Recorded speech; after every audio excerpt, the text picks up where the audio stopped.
Good morning बच्चों मैंने आप लोगों को लेसन 14 समझाया है एंड उसका मैंने आप लोगों को नोट्स दिए हैं। अब मैं आप लोगों को इन क्वेश्चन आंसर्स को एक बार एक्सप्लेन कर रही हूँ, समझा रही हूँ। ध्यान से इनको सुनिएगा, इनके कुछ के आंसर्स आपको स्वयं भी देने होंगे। ठीक है, तो क्वेश्चन नंबर 1 यानी प्रश्न अभ्यास से देखेंगे हम। निबंध से, निबंध में लोकगीतों के किन पक्षों की चर्चा की गई है, बिंदुओं के रूप में उन्हें लिखो। ये मैंने आपको वैसे तो बता दिया है, लेकिन फिर भी कौन कौन से पक्ष है, जैसे गाना, लय, ताल, धुन, है ना, और कहाँ से लिए गए, किसने लिखे हैं, स्वयं के द्वारा लिखे, ये बहुत सारे तरीके उनके, मतलब बहुत सारे पक्ष हैं उनके कि ये मतलब इनके द्वारा प्रदर्शित किए जाते हैं। दूसरा है हमारे यहाँ स्त्रियों के खास गीत कौन कौन से। मैंने आपको समझाया था, जब बताया था कि वो किसी भी ओकेशन में अपना गीत निकाल लेती है, चाहे नदी में नहाने जा रही हो तो उस टाइम के उनके गीत निकाल आते, जो वो फील करती हैं उस समय, जो वो उनको समझ में आता है, वो उसको गाने के रूप में प्रेजेंट कर देते हैं। तो बच्चों के जन्म पर, किसी के शादी विवाह में, किसी के घर कोई निमंत्रण होता है तो उसमें, तो ऐसे बहुत से ओकेशंस, बहुत से मौके पर वो क्या करती हैं, अपने लोकगीत जो है वो गाती है। निबंध के आधार पर और अपने अनुभव के आधार पर तुम लोकगीतों की कौन सी विशेषताएं बता सकते हो। मतलब यदि तुम्हें कभी सुनने का मौका मिले तो तुम्हें कौन कौन सी विशेषताएं लगेंगी। भाई, एक तो कर्ण प्रिय होते हैं, दूसरा इनको गाने में किसी बहुत ज्यादा ताल रियाज की आवश्यकता नहीं होती, साधना की आवश्यकता नहीं होती, दूसरा इनके लिए बहुत सारे इंस्ट्रूमेंट्स की आवश्यकता नहीं होती है। ये छोटी एक भी यदि कोई सा छोटा इंस्ट्रूमेंट या घर पे ही बना कोई सा इंस्ट्रूमेंट है तो उसी के द्वारा ये गाने लगते हैं। तो इस तरह से उनकी ये विशेषता है। पर सारे देश के अपने अपने विद्यापति हैं, इस वाक्य का क्या अर्थ है, पाठ पढ़कर मालूम करो। मैंने आपको बताया था कि विद्यापति जो है वो मैथिल भाषा के बहुत ही प्रसिद्ध कवि हैं, लेकिन चूंकि उन्होंने वो तो है ही प्रसिद्ध, उस भाषा में लोकगीत उनके गाए हुए लिखे हुए हैं, लेकिन अब क्या होता है, हर प्रांत की, हर भाषा की ऐसे लोकगीत जो स्वयं के द्वारा बनाए गए जाते हैं, स्वयं वहाँ के प्रसिद्ध जो लोकगीत गाने वाले होते हैं वो स्वयं उनको बनाते, तो उनको सबको विद्यापति कहा गया।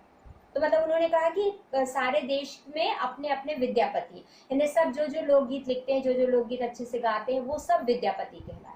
ठीक है, क्या अनुमान और कल्पना, कुछ क्वेश्चन देखिए। क्या लोकगीत और नृत्य सिर्फ गांवों और कबीलों में गाए जाते हैं, शहरों के कौन से लोकगीत हो सकते हैं। तो ये तो सुनना पड़ेगा कि शहर के कुछ लोकगीत होते हैं क्या, शहर के कुछ अपने कुछ अलग गाने होते हैं क्या, तो वो आप कभी आपको सुनने में मौका मिले तो आप देखिए उसको। जीवन यहाँ इठला इठला कर लहराता है, वहाँ भला आनंद के स्रोतों की कमी हो सकती है। उद्यमान जीवन के ही वहाँ के अनंत संख्यक गाने प्रतीक हैं। क्या तुम इस बात से सहमत हो। विदेशिया नामक लोकगीत से कोई कैसे आनंद प्राप्त कर सकता है और वे कौन लोग हो सकते हैं जो इसे गाते सुनते, इसके बारे में भी जानकारी प्राप्त करके कक्षा में सुना।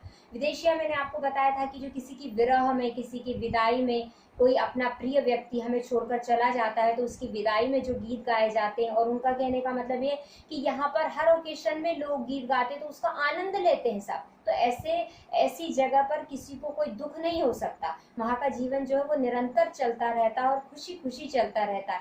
दुख में भी वो गाने गाते हैं, दुख में भी वो रोते नहीं है, दुख में वो गाने गाते हैं और उसका मजा लेते हैं, उस विरह का, उस बिछड़ने का, उस विदाई का भी मजा लेते हैं। तो ये चीज होती है, ये विशेषता हुई लोकगीत की। भाषा की बात का देखें। फर्स्ट लोक, लोक शब्द से जोड़कर जितने शब्द तुम्हें सूझे उनकी सूची बनाओ। लोकगीत, लोक कला, लोक सभा, लोक राज, लोक भाषा, है ना, ये कुछ भी आप उसमें लिख सकते हो। 12 मासा गीत में साल के 12 महीनों का वर्णन मैंने आपको बताया था। अगले पृष्ठ पर विभिन्न अंकों से जुड़े कुछ शब्द दिए गए, इन्हें पढ़ो, अनुमान लगाओ कि इनका क्या अर्थ है और वह अर्थ क्यों है। इस सूची में तुम अपने मन से सोचकर भी कुछ शब्द लिख सकते हो। जैसे एक तारा, मैंने आपको ये समझाया, उसमें एक तारा मतलब जिसमें एक तारा होता है, ऐसा वाद्य यंत्र है। सरपंच, पंचों का समूह। चारपाई, जिसके 4 पैर होते हैं। सप्तर्षि, 7 तारों का समूह। अठन्नी, मतलब जैसे वैसे तो 50 पैसे इसको बोलते थे, अठन्नी। तिराहा, 3 रास्तों का, 2 पहर, दूसरा पहर। 6 माही, 6 माह। नवरात्र, 9 रातें। और चौराहा, 4 रास्तों का समूह।